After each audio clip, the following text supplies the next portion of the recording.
10h24 e a gente continua falando sobre esse assunto, até para esclarecer melhor.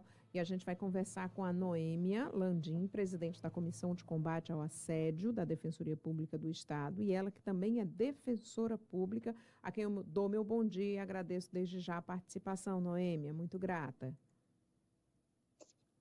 Bom dia, Carla. Para mim também é uma satisfação fazer parte desse programa e estamos sempre Alô? Situação para esclarecer ao público. Eu que agradeço a oportunidade. Obrigada. Noêmia, vamos tentar esclarecer o que são realmente crimes sexuais, né? A diferença, né? O que é um crime sexual, o que é um assédio.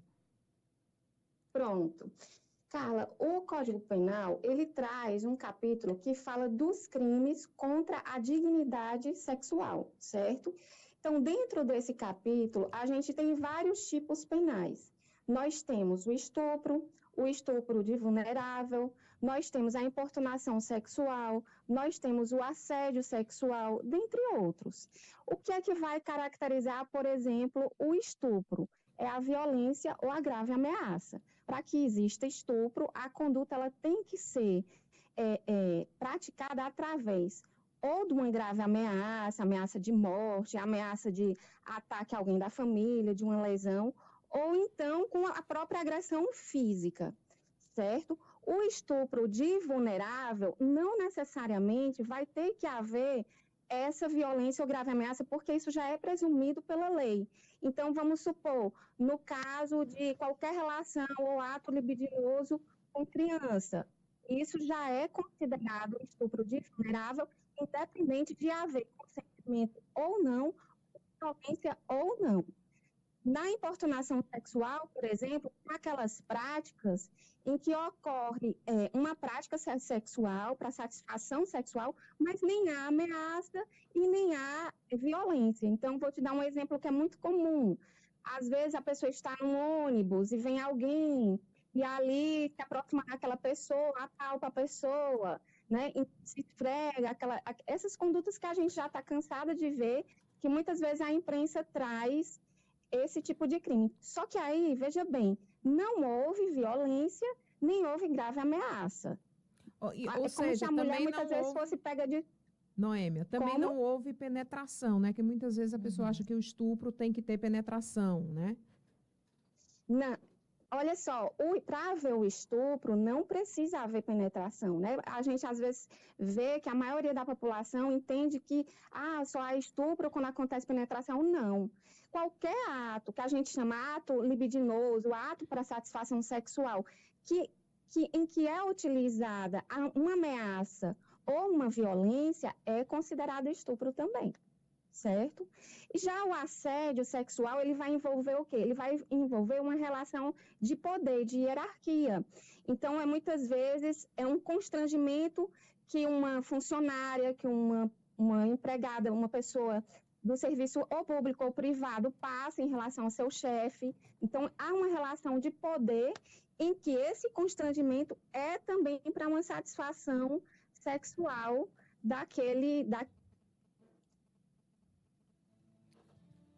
eu acho que a gente está com um probleminha na conexão aí com a Noêmia. Pronto, eu estou aqui. Pronto. Oi, Carla. Pronto, estamos ouvindo.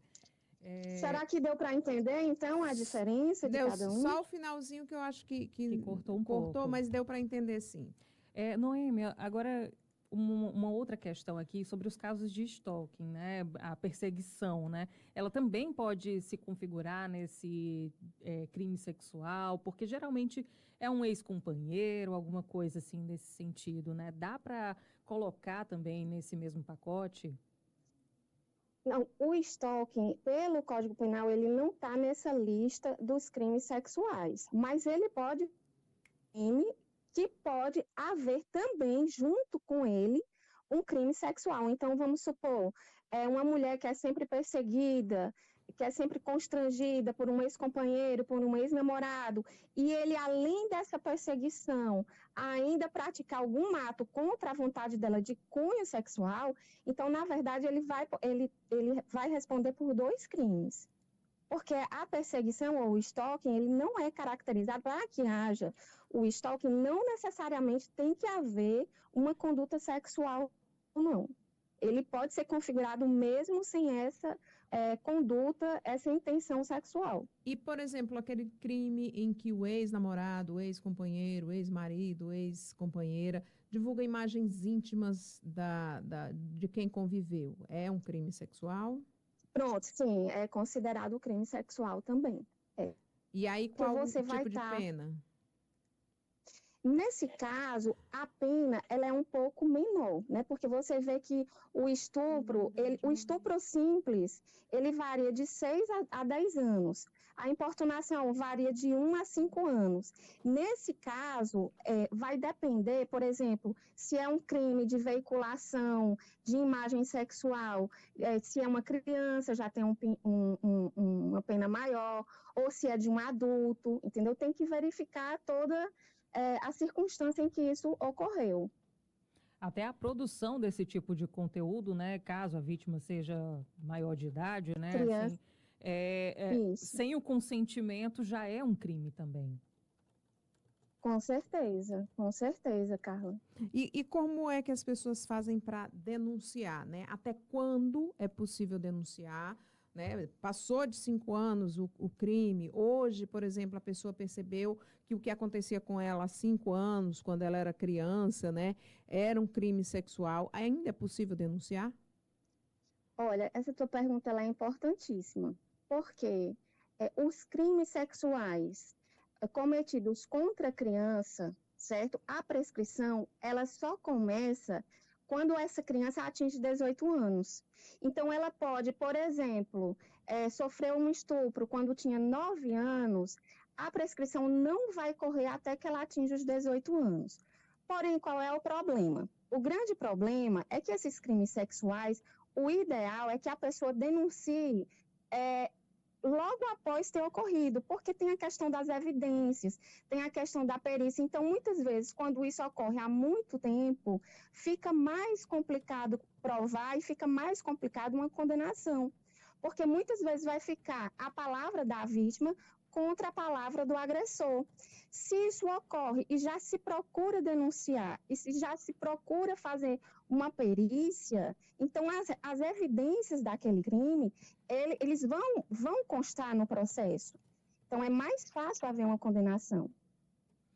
E a Defensoria pode dar esse suporte, pode ajudar as pessoas, inclusive não só mulheres, né? Porque esses crimes também acontecem contra homens, contra meninos, contra adolescentes. Isso. A gente tem um núcleo de enfrentamento à violência contra a mulher que funciona na Casa da Mulher Brasileira, aqui em Fortaleza.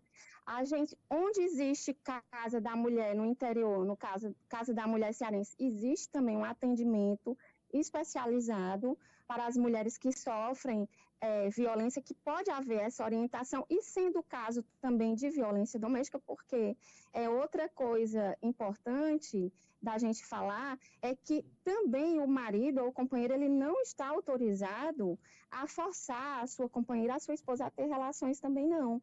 Então, tem que se dar a liberdade dessa mulher. Então, muitas vezes também dentro do contexto familiar e doméstico, pode também haver a prática de crimes sexuais.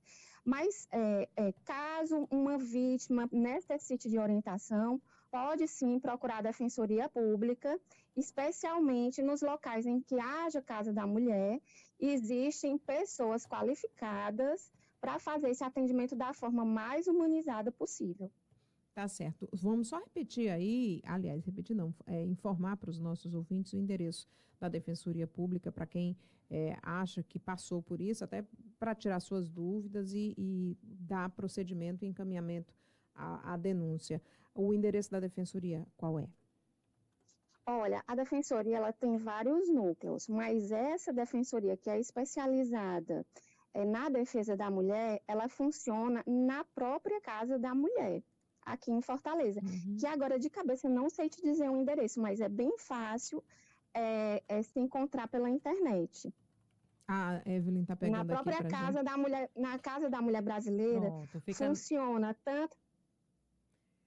Funciona tanto a Defensoria... Pode falar. Pronto. Pode falar, Noêmia. Funciona a Casa da Mulher Brasileira, tanto a delegacia, onde essa vítima ela realmente vai precisar fazer uma denúncia, ela vai ser encaminhada para uma perícia.